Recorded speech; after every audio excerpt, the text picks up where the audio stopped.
everyone, welcome back to the Foodie Dietitian channel. If you are new here, my name is Carmen and I'm an accredited practicing dietitian from Sydney, Australia.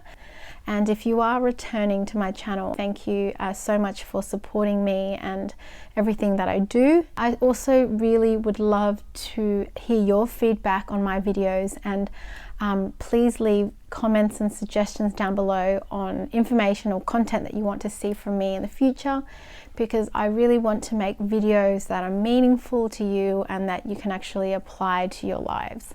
So for this video, I wanted to go back to basics today and dive into dietary fats. So that just means the fats that we have in the foods that we eat. So let's dive into the video.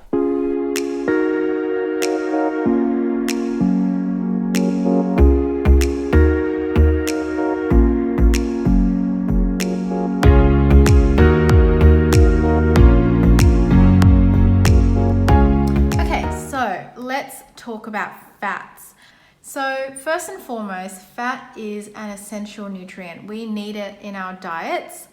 It is a macronutrient alongside protein and carbohydrates, and it is required for giving us energy. So fat contains a lot of energy at 37 kilojoules per gram. So it is very dense in energy. And so our body actually stores most of the energy as fat because of how efficient it is. We can store a lot of energy using just a little bit of fat. It is also essential for brain function, for vitamin absorption, in particular our fat-soluble vitamins like A, D, E, and K, in hormone function, in the synthesis and transport of hormones as well. And it is recommended that we get our energy from fat in the range of 25 to 40% of our total energy intake. Okay, so moving on to lipids. So lipids is just another word to describe fat, but it's sort of the free fat that is floating around in our body rather than the fat tissue that is stored in our body. So the first type of lipid that I wanted to talk about today are our triglycerides. Some of you may have heard of what triglycerides are, but they're basically a fat molecule. And I'll draw it out here for you. So this is a triglyceride. So it has a glycerol backbone. And you don't have to worry too much about the chemistry of triglycerides, but I just wanted to show you here what it basically looks like. So the reason why it is called triglyceride is because it has 3 fatty acids that are bonded to this glycerol backbone. And about 90% of the fat that we ingest in our diet exists as triglycerides. And then in talking about what fatty acids are, they are just a long hydrocarbon chain.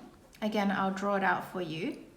So that's what a fatty acid looks like. So it's a carboxyl acid end and a hydrocarbon chain. And this is what a hydrocarbon is.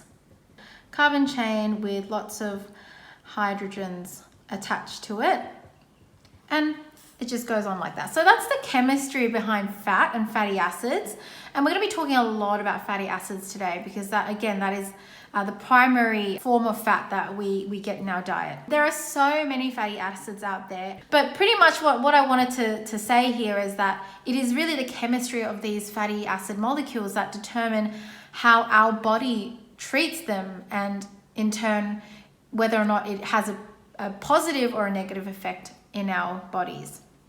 Now, the other lipid that I wanted to go through today was cholesterol, and probably a lot of you guys have heard of this, especially if we get our blood test done, and they always show us our blood cholesterol and also our blood triglycerides. And so this is just a measure of how much of these lipids are present in our bloodstream. Now, cholesterol isn't a bad thing. I know it gets a bad rap because when we say we have high blood cholesterol, that's not a good thing, but it's actually an essential part of our bodies, an essential part of the structure of our cells. And most of the cholesterol in our bodies are actually synthesized.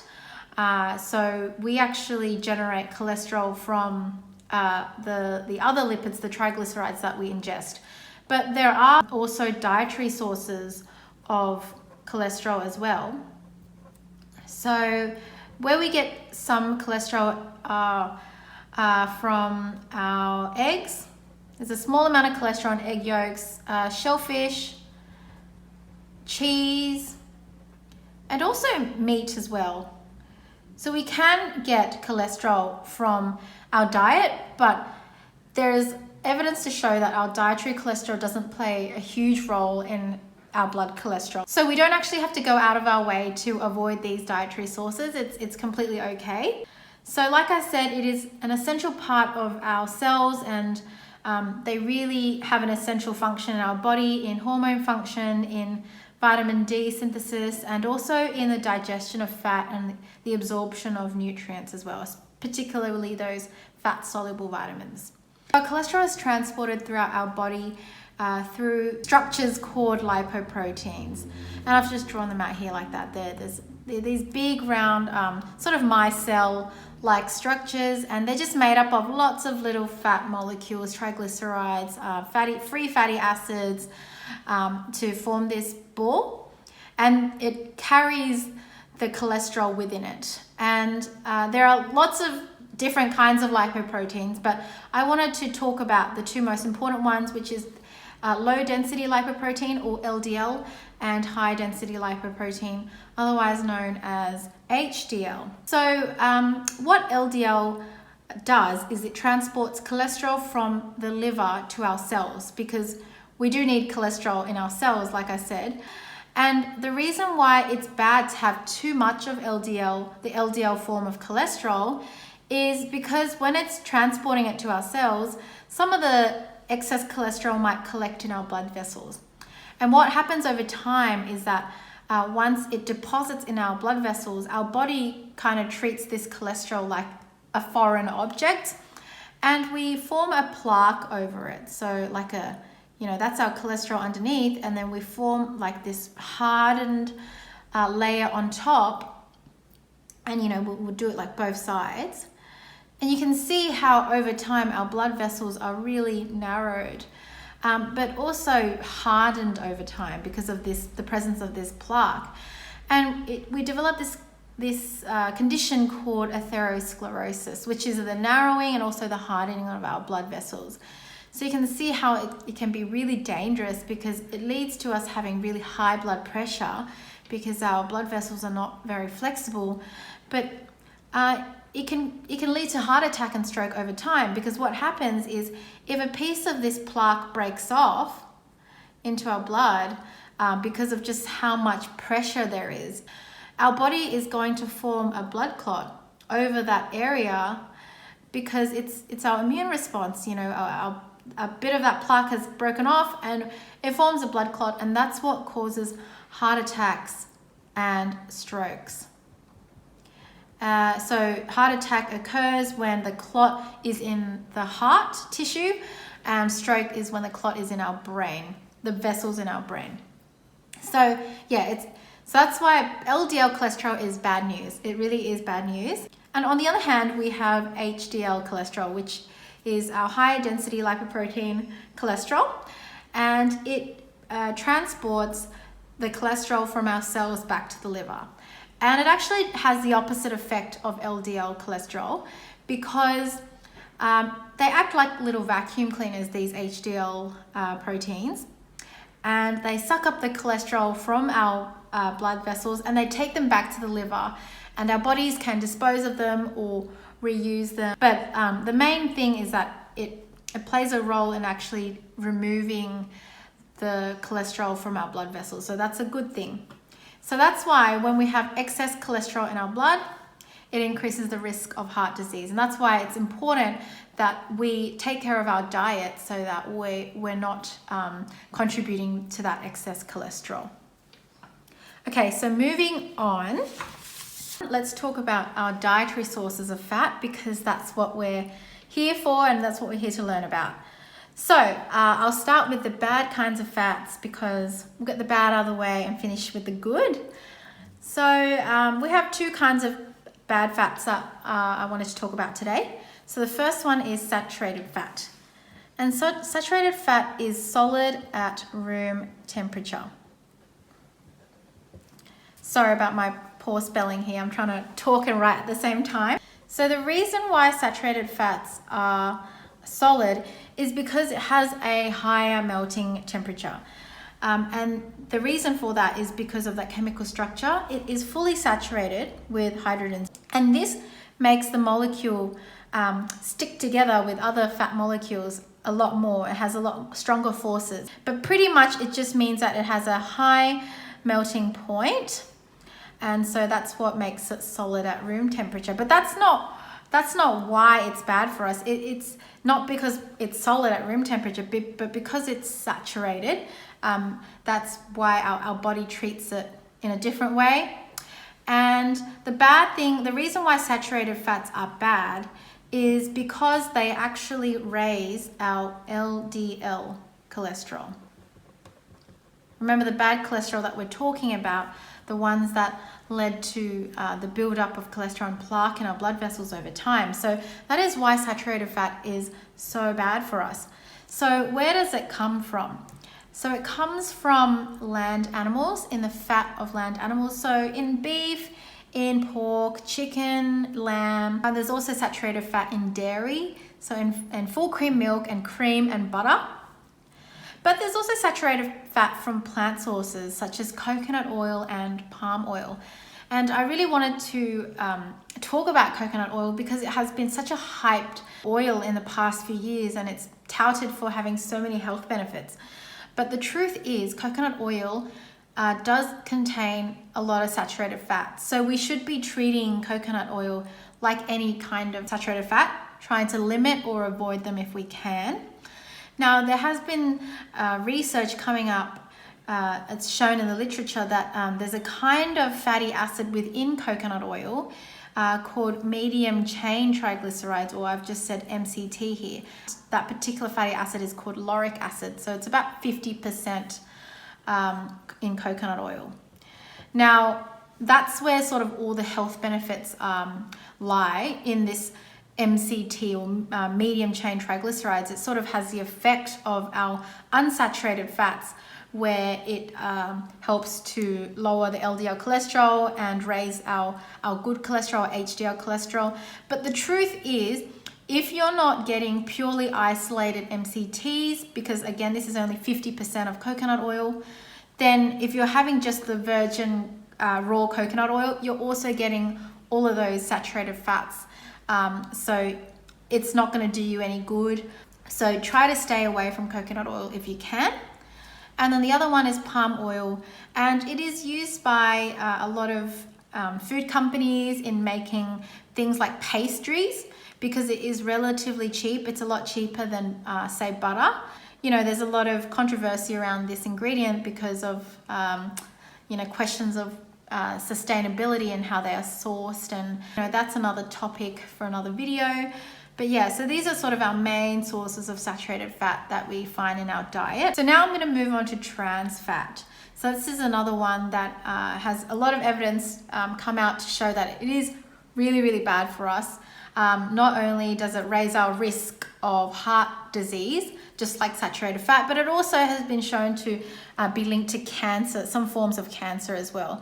So trans fats can occur naturally, especially in ruminant animal fat. So what that means is that in animals that graze on grass, because of the diet, it just means that there is some naturally occurring trans fat within their fat. Trans fat is in dairy as well, in butter. So butter is about 4% trans fat. So the other biggest concern with trans fats is that people are worried that it is in a lot of our margarines and our baked goods. And that was the case before. So a lot of food companies many years ago, decades ago now, would take oils that were unsaturated and try to saturate them to increase their melting point. So what I said before, how our saturated fat is solid at room temperature. So I'll sort of draw out the chemical structure of a naturally occurring unsaturated fatty acid. Okay, I've just drawn that really horribly, but pretty much what I really wanted to highlight here is this is a cis formation, right? So we have a cis fat here. But then when we hydrogenate our fatty acids, we actually turn them into a trans configuration, and that's what makes it so dangerous. And that's a trans bond right there. So through the process of hydrogenation, we're turning something that's naturally occurring, which is a cis formation, into the trans formation. Now, the good news is because of all the evidence that has come out against trans fats showing just how bad it is for us, it's actually banned in Australia and a lot of other countries around the world. So it's banned in our processed foods, and we really try to keep it like to a minimum, probably about 0.1 to 0.2% of trans fat content in our margarines. We actually remove most of that trans fat, or they find another way to turn the oils into solid.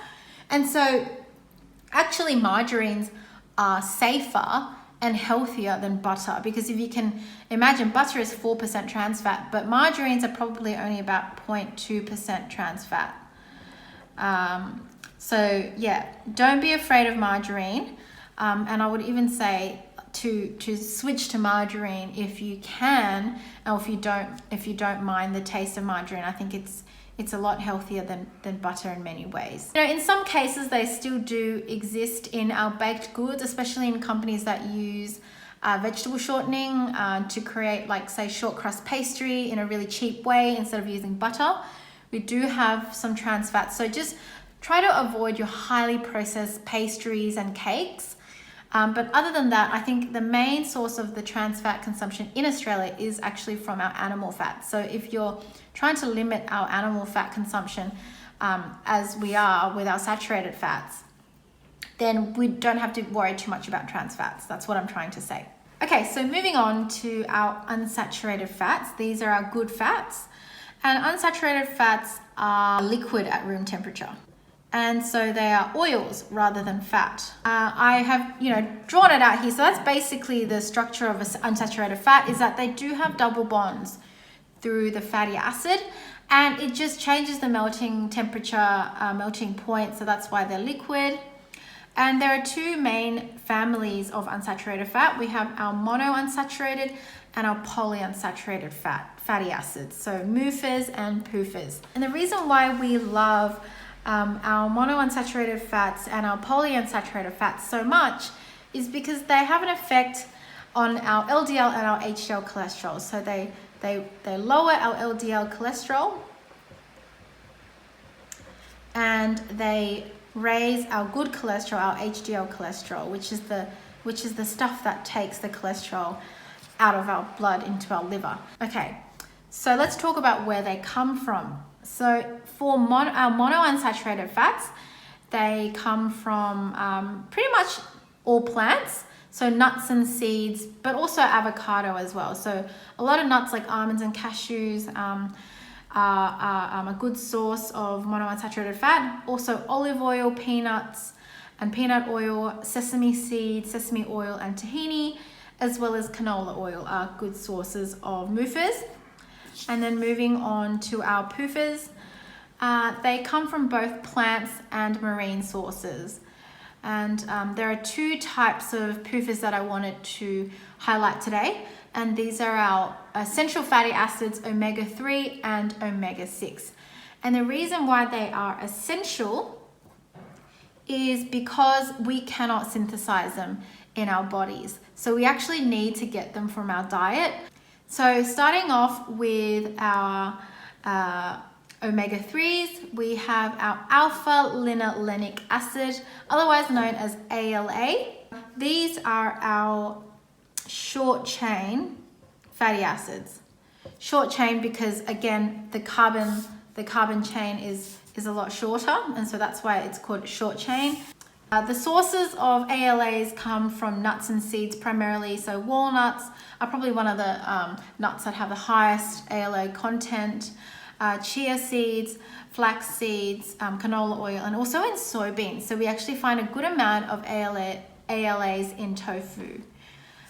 Moving on, we also have our long chain omega-3 fatty acids in the form of EPA and DHA. These are really, really long names, so I'm not going to list them out, but pretty much We get our EPA and our DHA from marine sources. So in our oily fish, such as salmon, mackerel, tuna, and sardines, in the fish oil supplements that we take. We can also find it in seaweed, and algae extracts such as spirulina will contain these long-chain fatty acids. And we also have our omega-6 fatty acid, also an essential fatty acid. And one form of omega-6 is called the linoleic acid. They come from pretty much all of our vegetable oils. So we get most of our omega-6 from just the oils that we use in our cooking, such as safflower, sunflower, grapeseed, walnut, or rice bran oil. Hey guys, I'm back. Sorry for ending that video so abruptly, but as I was editing that video, I just realized that it was way too long. So in this video, we're going to be talking about dietary fats, but later this week, I'm going to upload part 2, which will talk all about the recommendations and how we can actually put all of this to practice. So make sure you subscribe, follow me on Instagram, and I will see you later on this week. See ya!